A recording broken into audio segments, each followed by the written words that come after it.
Tsitsi Dangarembga, as most of you know, is a well-known novelist, playwright, filmmaker, activist from Zimbabwe, and I only want to mention that she has created, among other organizations that support women artists, the Institute of Creative Arts for Progress in Africa, ICAPA, and right now she is crowdfunding for a project, a film project, with the African Women Filmmakers Hub, and she can tell you more about it, and you are most welcome to support that. But now about this mournable body. Here's the book. I will try to summarize the plot for you, though of course it's not that easy. Can I just ask, we are just like a small group. May I ask who knows nervous conditions? Almost everyone. So that's good. Because this mournable body is the third novel in the trilogy, which started with Nervous Conditions, published in 1988. Then the second one was the Book of Not, and now we have this one. And we have the same protagonist, who is Tambuzai Sigauke, and her family. So also her cousin Nyasha turns up, and in the end also her mother and all the other relatives in the village. The protagonist is now middle-aged, and this whole novel is a kind of story of her permanent struggle against failure, against defeat, against the gradual corrosion of her body and mind.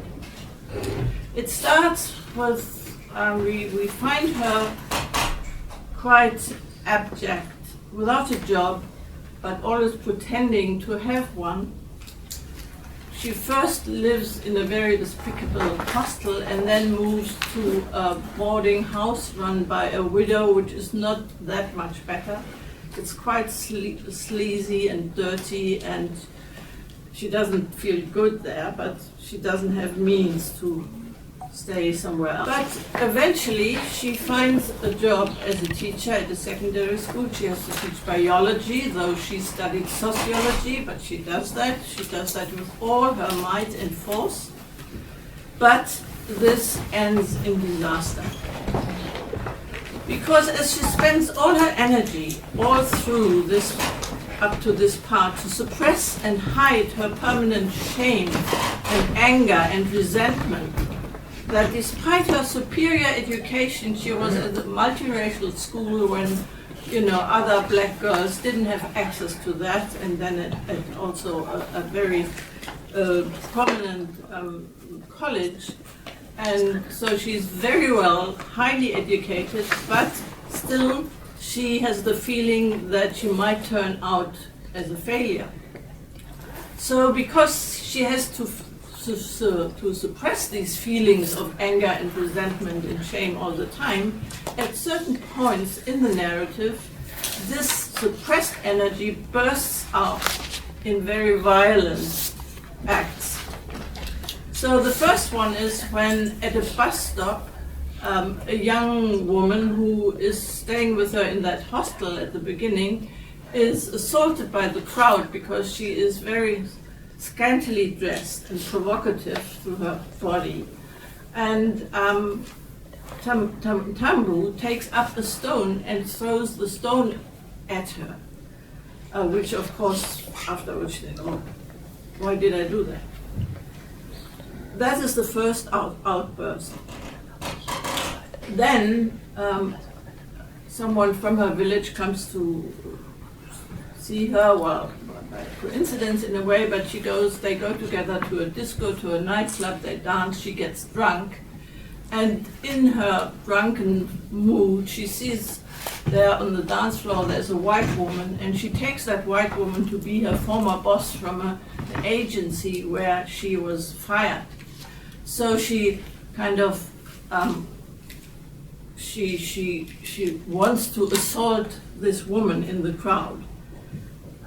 She finally ends up at a bus stop, lying there drunk, and people come and take some money from her, but also leave her 50 cents, something like this. So a very, very deep fall into shame again. And then the major violent physical assault happens in her school where she found that teaching job. The students in her school, especially the girls, are described, they belong to the born-free generation who have different morals from their elders, and the girls, again, they are very provocative in the way they behave. They are very disrespectful towards her as a teacher. So all of this tenses up to really a lot of conflict in her mood. But of course, as a teacher, she always has to behave. But at some point, again, she bursts out and she takes a kind of ruler. What you call Yes, we had those long meter-length rulers with the foot at the top. Yeah, we called so, it a T-square. Yeah, I didn't know what that was. I had to Google that when I read the book. So something which is quite hard, made of metal. Of wood. Of wood, but still hard enough or strong enough to, to batter that girl so badly that this girl is really severely injured and loses, she can't hear anymore on one of her ears. But Tambudzai herself, she blacks out, she doesn't even realize what has happened. And we find her again, we see her, meet her again in the second part when she's in hospital. And she doesn't even know what has happened, and it all comes back to her. It's a psychiatric ward because she's been really in a very, very bad state of a nervous breakdown. And she stays there for 3 months. Her family come to visit, her cousin Nyasha, and also her aunt Lucia from the village, the strong one, and another distant family member from the village. Altogether, there are these kind of 3 groups of women, which is also important to say, similar to nervous conditions. The Aunt Lucia, and then there is here Christine Okiri, and Tambudzai's sister Netsai. They fought the war in the Liberation War. Netsai even lost her leg. And they are the strong women who don't get corrupted by what is happening in the country now and by other forces. And then Nyasha, who's her own way, she tries to support women. She doesn't have much money. She's married to a German, and she has 2 children. And actually, Tambudzai then moves in with her relatives, with Nyasha and her family.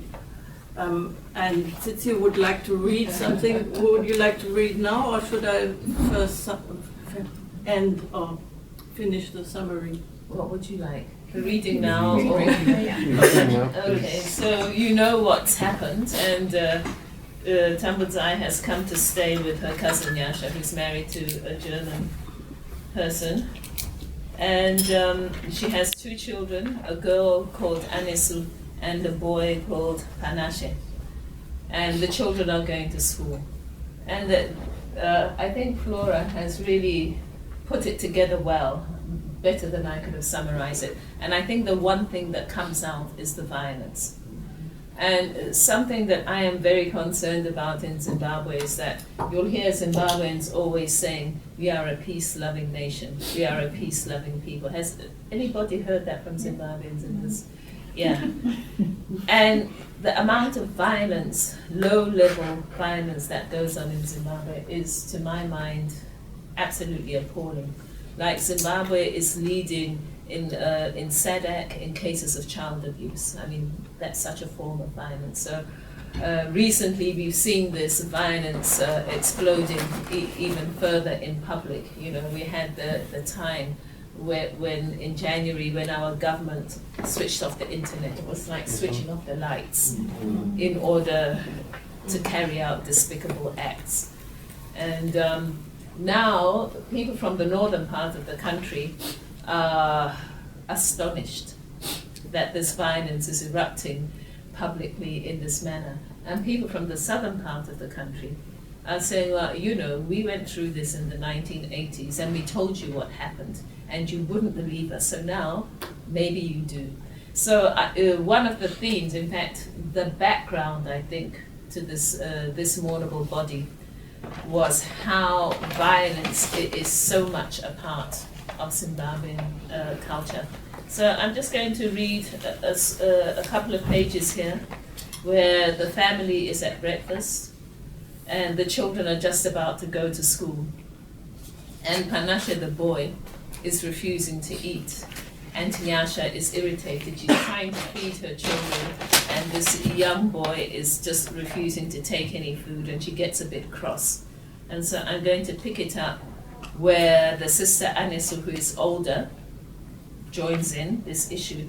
And the father is there. He's called cousin brother-in-law now, because in Zimbabwe, cousins are distinguished by sex. It's your cousin brother or your cousin sister. So because this is Nyasha's husband, he is Tambudzai's cousin brother-in-law. So he is there. And I just thought it might be amusing for me to read a bit where a German character is involved. Okay. Anesu swallows a mouthful of porridge, wearing a contemplative expression. You sometimes have a tummy ache, right? She asks her brother eventually. Your niece keeps examining her brother. A drop balances on the rim of his eye, then splashes out. You have one now, don't you? Anesu demands. It's hurting, isn't it? A flood of tears soaks Panashe's face.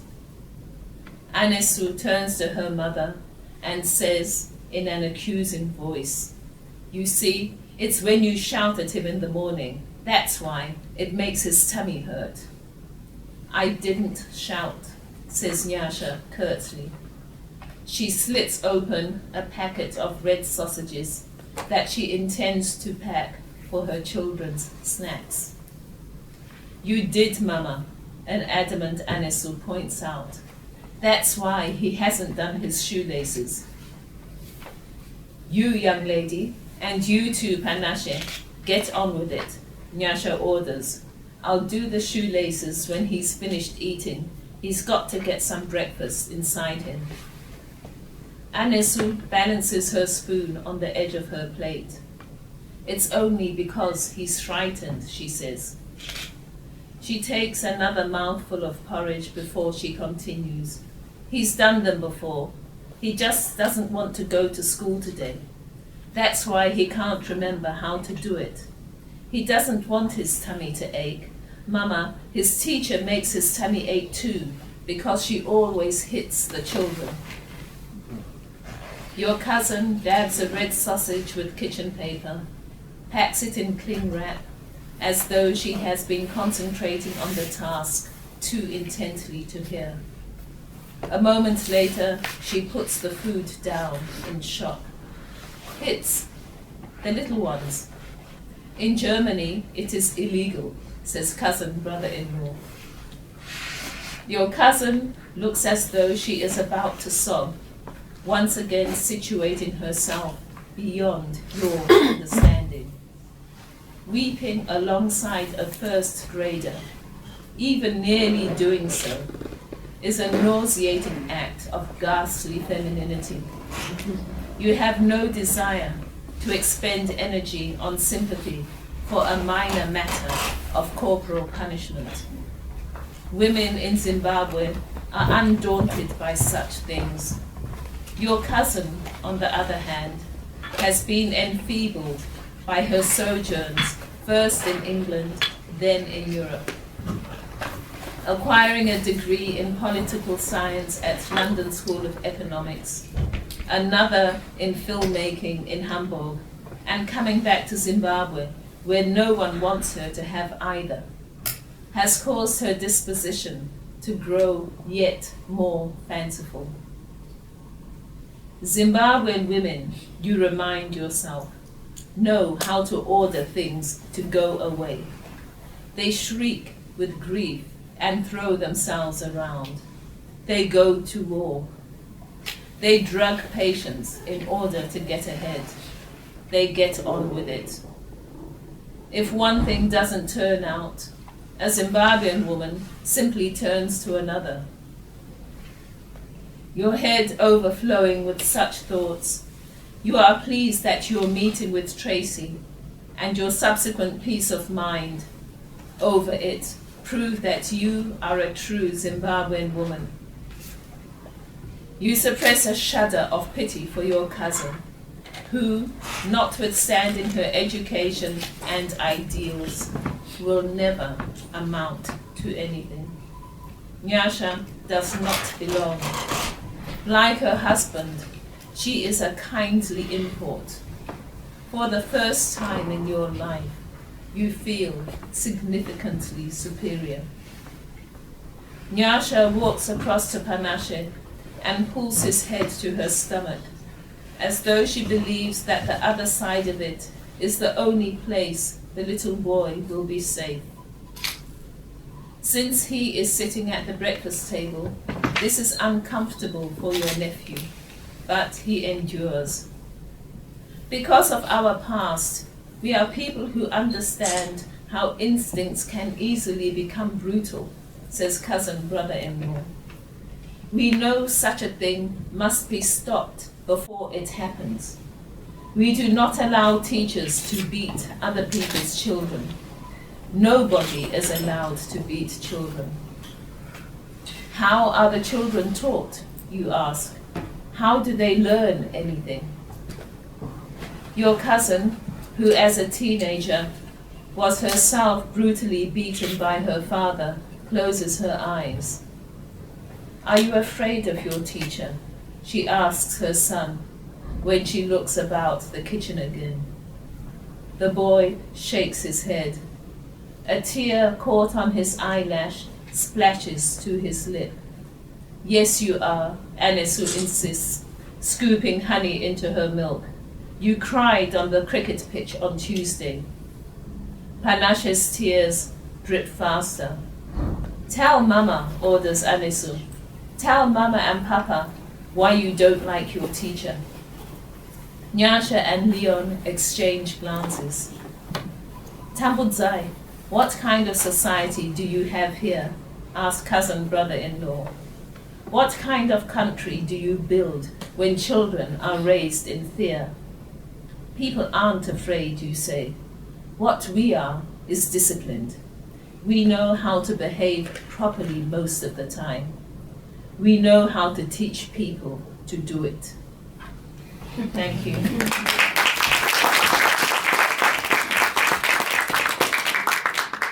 Flora, just before I go on, I'd just like to say that my publisher is represented here.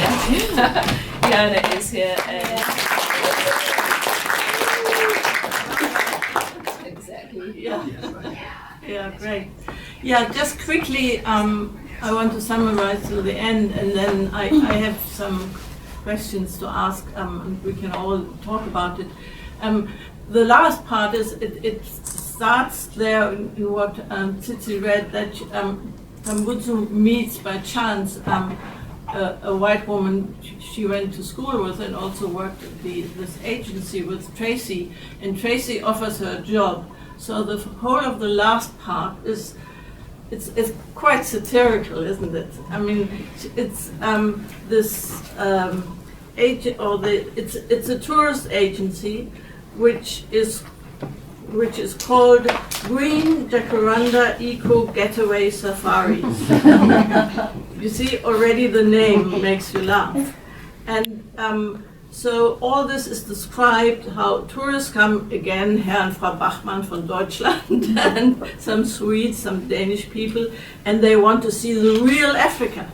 And so one of the other women employed at the agency, she develops a ghetto getaways. So they are taken into a township to see how poor the people are. And then the end is that Tambudzai is kind of made to develop a project about the village eco-transit safari. She goes into her own village, back to her mother, and she comes driving there in a big car. She throws sweets out of the window to the children, and she is like a Murungu, a white person. And the end of it all is this opening of that project in that village. Some huts have been built, everything has been prepared. The women are made to sing, and the boss at the agency, she says, our funders there in Amsterdam, they want the women to dance with a naked top. I mean, you know. Topless. Topless, yeah, thank you. So, and all this really develops into a farce. You just have to read it. And you laugh and you weep at the same time. It's, yeah, I mean, it is, in a way, it has a very sad, depressed level, but the way it is, well, reflected upon and written, again, it's so enjoyable. So, yes, I mean, I was really so much fascinated by this book. And I have one stylistic question. You know, I'm a literary scholar, so I have to pick on that. Maybe I can even ask you, have you noticed something specific in what you read? Not in terms of contents, but in terms of style of narrative. Yes, it's in the second person. Exactly. Thank you, you're a teacher. So all through, it's written in the second person, which is not that usual. It's quite rare. At first, I had to get used to it. It's like, oh wow, the whole book. You know, you can have some of it. And of course, my question to you is, I mean, I have my own understanding, my reading of that, but of course I would like to know what you say about that. Yeah, that was, what can I say, a painstaking decision that developed over time, because the first two books are written in the first person. But when I considered the subject matter that I was writing about, there were two things. It was difficult for me to want to immerse myself into that as somebody writing in the first person. And I also thought, what would be the effect for a reader? You know, I pick up the T-square and I batter the child until she's screaming, you know, and I thought, no, that's not going to really work. How do we talk when we are talking about things that we want to get some distance to?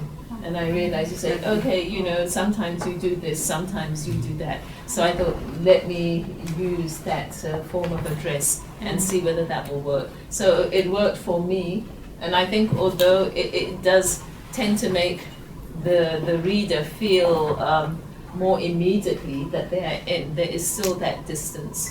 And so I think it worked for this narrative. Yeah. Because I wrote several versions in the first person and it just wasn't working. Yeah. I also think it works, and as you said, it creates a distance.